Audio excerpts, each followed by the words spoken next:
January 2014. For U.S. Africa Command, 2014 started off the same way 2013 ended, busy.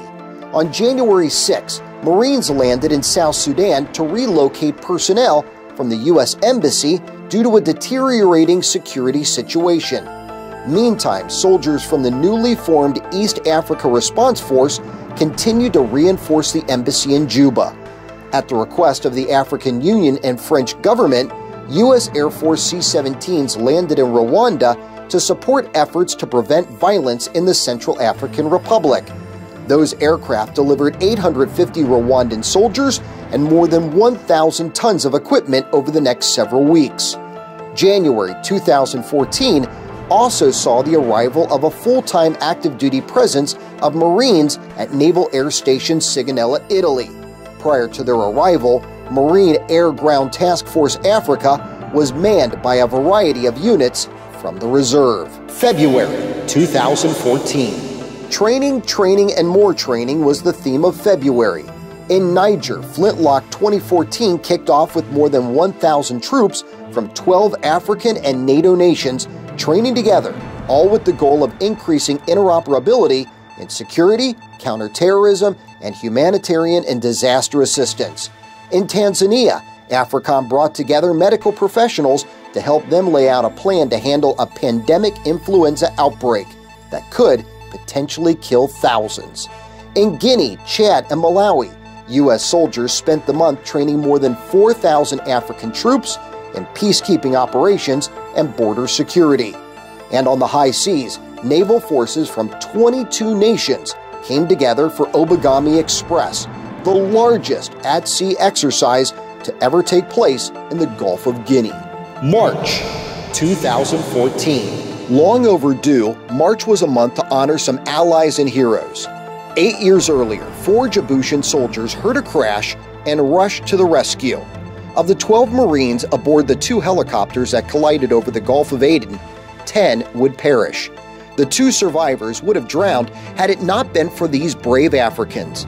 In February, the men were finally recognized and presented the Civilian Award for Humanitarian Service. According to the commander of Combined Joint Task Force Horn of Africa, these Djiboutian soldiers serve as the very foundation of friendship, shared understanding, and trust between our 2 strong and great nations. April 2014. AFRICOM took time in April to mark World Malaria Day, a disease that claims 500 million lives each year, or 1 child every minute, the majority of deaths occurring in Africa. On the continent, a badly needed health clinic opened in Angola, thanks to money from the AFRICOM Humanitarian Assistance Fund. That clinic now sees up to 200 patients per day. AFRICOM expanded its state partnership program in April with the addition of Togo, building a relationship between that nation and the North Dakota National Guard, which also in April celebrated its 10th year of working with the nation of Ghana. And speaking of Ghana, their Chief of Defense paid a visit to the AFRICOM headquarters to discuss training opportunities in April. The month ended with AFRICOM's commander, General David Rodriguez, joining Amanda Dory, Deputy Assistant Secretary of Defense, at a Pentagon press conference. According to General Rodriguez, Africa's expanding security challenges makes it extremely important that we align our resources and our priorities, leveraging partnership and increasing our operational flexibility. Come the fall of 2014, this mindset would set AFRICOM up for one of its greatest humanitarian success stories. May 2014. With the arrival of spring, AFRICOM also celebrated the arrival of dozens of African journalists, all gathering in Garmisch, Germany to hear directly from the commander, answering all their questions about AFRICOM and its mission. June 2014. Summer kicked off with U.S. Marines heading to Senegal for Western Accord 2014. The annual exercise brings together the economic community of West African states and partner nations to train in peacekeeping operations. Meantime, U.S. Army soldiers were teaming up with the Burundi National Defense Force to increase their ability to save lives on the battlefield. July 2014. June led to July, and more journalists, This time, 20 reporters from Angola and Mozambique visiting the headquarters. AFRICOM also hosted, for a first time ever in Germany, the AFRICOM-sponsored exercise African Lion, with first-time participants from Madagascar, the United Kingdom, and the United Nations. But July would end with a real-world crisis and a flawlessly executed operation by AFRICOM. At the request of the U.S. State Department and with the approval of the President, AFRICOM coordinated the relocation of 150 Americans from the U.S. Embassy in Tripoli, transporting them through the desert into Tunisia. By the end of the day on July 27, 2014, all personnel were safe and no longer in harm's way. August 2014. With summer coming to an end and keeping balance in mind, AFRICOM set aside time for a day of fun. The annual AFRICOM Olympics took place on August 8th, bringing together the entire command for a day of games and camaraderie on Kelly Field.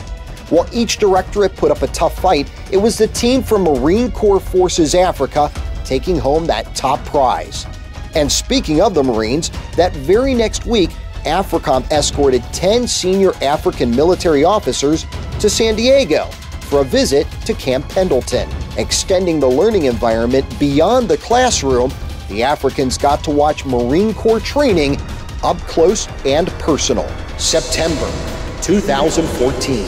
The chill of fall was in the air come September, and the month started out on a positive note. AFRICOM hosting its first ever signing of an acquisition cross-servicing agreement, this one between the United States and Chad. But a deadly Ebola outbreak in West Africa was dominating the headlines, and a worldwide cry was being issued for the United States to help. By mid-month, President Obama ordered AFRICOM to stand up a Joint Force Command headquarters in Liberia to support the USAID-led effort in combating an Ebola outbreak which had already claimed more than 2,200 lives. Within days of that announcement, wheels were already in motion to offer assistance. 15 Navy Seabees were sent to Liberia to conduct a site survey for constructing hospitals and training facilities. And the U.S. Air Force loaded planes with specially trained medical personnel and a modular medical treatment center. And at the AFRICOM headquarters, the staff was working overtime, long into the night, to ensure progress was being made and to save lives. October 2014. The U.S. footprint across West Africa continued to grow in October. Unfortunately, so did the number of confirmed Ebola deaths, now up to more than 4,500. At the Pentagon, AFRICOM's commander went down the checklist of what was accomplished in just the first days of what was now being called Operation United Assistance. In addition to standing up a headquarters in Monrovia, General Rodriguez said, "We also placed 2 additional mobile medical labs into operation last week, significantly increasing the capability for rapidly diagnosing Ebola. We are also establishing a facility capable of training healthcare support workers, enabling healthcare workers to safely provide direct medical care to patients." As each day passed, more supplies, more equipment, more people arrived, rapidly building to a projected force of 4,000 boots on the ground by the end of the year. By the end of October, Army Major General Gary Valesky of the 101st Airborne Division assumed command from Major General Darrell Williams, commander of U.S. Army Africa, who laid the groundwork for success and clearing the way for the 101st to be the lead element for Operation United Assistance. November 2014.